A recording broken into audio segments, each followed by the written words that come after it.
Bonsoir à tous, bonsoir à toutes les amis, comment ça va les merengues? J'espère vous retrouver au meilleur de votre forme comme toujours. Dans cette vidéo, nous allons parler de mon Real Madrid 2024 avec des petits ajustements de latéraux et puis l'arrivée du jeune Endrick, le Brésilien qui est déjà joueur du Real Madrid mais qui est encore mineur. Il arrivera à la fin du mercato de l'année prochaine et on verra avec ces trois petits ajustements comment l'équipe pourra jouer sur le terrain avec deux dispositions tactiques différentes. On en parle dans cette vidéo, c'est parti.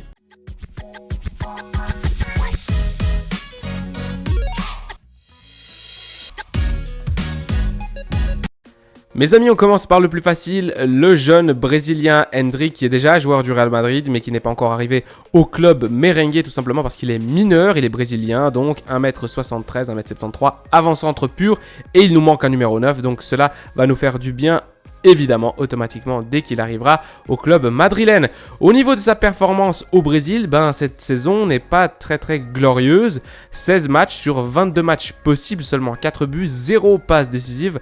Au niveau du 11 de départ, seulement 18% des matchs il a été titulaire, 23% des minutes jouées sur un 100% possible. 11% de participation dans les buts de son équipe. Alors pour un attaquant et spécifiquement pour un avant-centre, c'est très peu. Donc en manque de rythme, peut-être aussi un aspect psychologique important là-dedans, puisque c'est un joueur qui est déjà finalement dans un autre esprit, dans un autre monde, puisqu'il est joueur du Real Madrid, mais il doit encore attendre son heure pour arriver au club de la capitale espagnole. On verra comment il va se débrouiller à Madrid, mais c'est sûr que c'est un joueur qui va nous apporter du plus par ses qualités techniques, par ses buts, mais on verra comment il arrive puisque on le voit par ses chiffres, il est en train de baisser son rendement. Lorsqu'on compare par exemple avec le joueur, l'avant-centre El Tigre, qui a réussi à recruter le FC Barcelone, Vitor Roque qui est l'un des meilleurs au niveau des statistiques en ce moment, je crois plus de 20 buts ou 20 buts, quelque chose comme ça.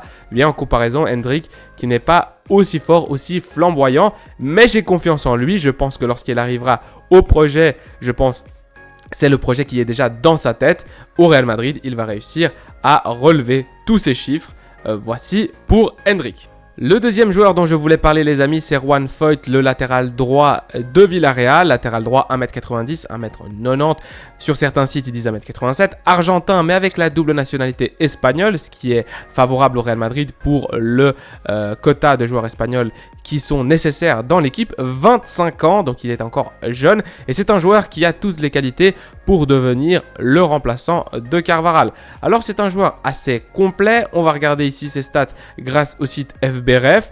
En ce qui concerne le dernier cadran, c'est-à-dire les stats plutôt défensifs, et si vous regardez les percentiles, il est vraiment pas mal. Au niveau des tacles, 98, percentile 84 pour tout ce qui est les blocs, pour tout ce qui est les dégagements, clearance 94, et tout ce qui est les duels aériens aussi dans le percentile 95, donc c'est vraiment 195, donc c'est vraiment un joueur qui est formidable au niveau défensif. Au niveau aussi de cette capacité à monter offensivement, lorsque vous regardez au niveau des passes complètes, 194, lorsque vous regardez les passes progressives, c'est-à-dire les passes qui vont en faire en fait les passes qui vont amener quelque chose dans le tiers adverse, ça peut être une passe de son milieu de terrain à l'autre milieu de terrain, ça peut être des passes dans le milieu de terrain adverse, mais en tout cas, ça va dépendre des maîtres, mais c'est des passes qui sont, si vous voulez, c'est pas des passes clés, mais c'est des passes qui font progresser l'action sur le terrain et donc qui débloquent une situation, passes progressives. Ce sont des passes très intéressantes pour un joueur qui joue en latéral droit, puisque c'est un joueur donc qui est de portée offensive qui va pouvoir nous aider aussi dans ce compartiment-là du jeu. Au niveau des stats plutôt offensives, vous le voyez ici, les buts non-penalty goals, il est vraiment pas mal. Percentile 79, percentile 79, vraiment pas mal. Et puis au niveau des assists, il est pas bon, mais c'est normal aussi, et de toute façon, ça sera pas très intéressant. Puisqu'au Real Madrid, nous avons plein de milieux de terrain qui sont des passeurs et une armada offensive avec Bellingham, Vinicius, Rodrigo, Endrick s'il arrive ou un autre joueur. Donc c'est plutôt sur les qualités défensives que j'aime ce joueur. Un joueur qui pour moi serait au top pour remplacer de manière générationnelle notre petit Carvajal. On continue avec un autre joueur que j'aimerais beaucoup voir arriver au Real Madrid. Il s'agit de Alphonso Davies, le défenseur gauche / milieu gauche du Bayern Munich, naturalisé canadien, 1m85, 22 ans seulement. Et une star à son poste. Il joue au Bayern Munich. Ça va être très difficile d'aller l'enlever. Je crois qu'il a un contrat jusqu'en 2025. Mais j'aimerais vraiment qu'il vienne. Bon, 2025, c'est assez proche. Puisqu'à la fin de l'été 2024, il lui resterait 1 an de contrat seulement. Donc, 1 an de contrat signifie aussi plus de facilité pour essayer de l'obtenir dans un potentiel transfert. Alors, c'est un joueur très intéressant.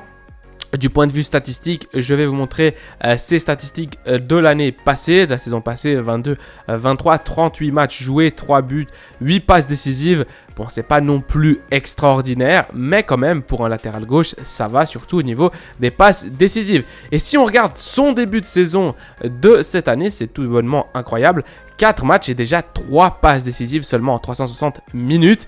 Valorisé à 70 millions d'euros, donc 70 millions d'euros. Vraiment beaucoup pour un latéral. Alors, je ne sais pas si le Real Madrid est prêt à débourser 70 millions d'euros pour un latéral, mais je pense qu'à une année de contrat, entre 55 et 65 millions d'euros, le Real Madrid pourrait réussir à s'entendre avec le Bayern Munich. En tout cas, c'est un joueur super intéressant parce qu'il peut prendre le couloir gauche et on sait que Camavinga peut, dans certains cas, venir remplacer, on va dire, compenser les montées d'un latéral puisqu'il a déjà joué latéral gauche Camavinga et donc peut venir stopper ce couloir, enfin, venir essayer de faire un mur dans ce couloir gauche.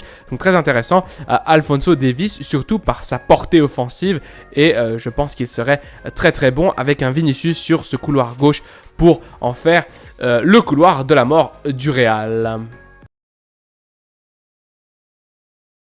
Mes amis, dans cette première configuration, je voulais vous montrer une des dispositions particulièrement attrayantes que offre ce collectif avec Davies, Foyth et l'incorporation du jeune brésilien Endrick.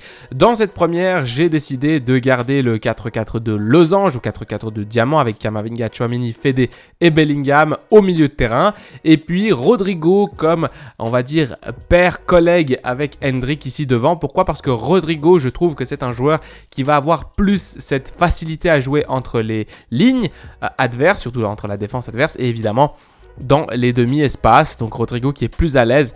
Évidemment sur le terrain, ça va ressembler plutôt, on va dire, à ça, avec évidemment Fede Valverde qui va pouvoir monter.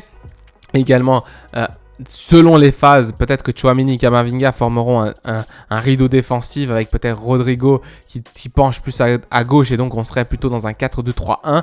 Donc tout cela va dépendre évidemment de la phase de jeu également, de ce que propose l'adversaire. Ce qui est intéressant avec notre équipe, c'est que Camavinga peut jouer milieu gauche dans un profil plus offensif, dans un espèce de diamant comme ça en 4-4-2, mais peut également revenir défendre avec Tchouaméni et puis Valverde du coup deviendrait un ailier et Rodrigo ici un ailier également plus pur avec cette configuration en 4-2-3-1. Donc ça serait une première possibilité avec ces joueurs-là, mais évidemment il y a d'autres joueurs au Real Madrid et on va tout de suite en voir une deuxième.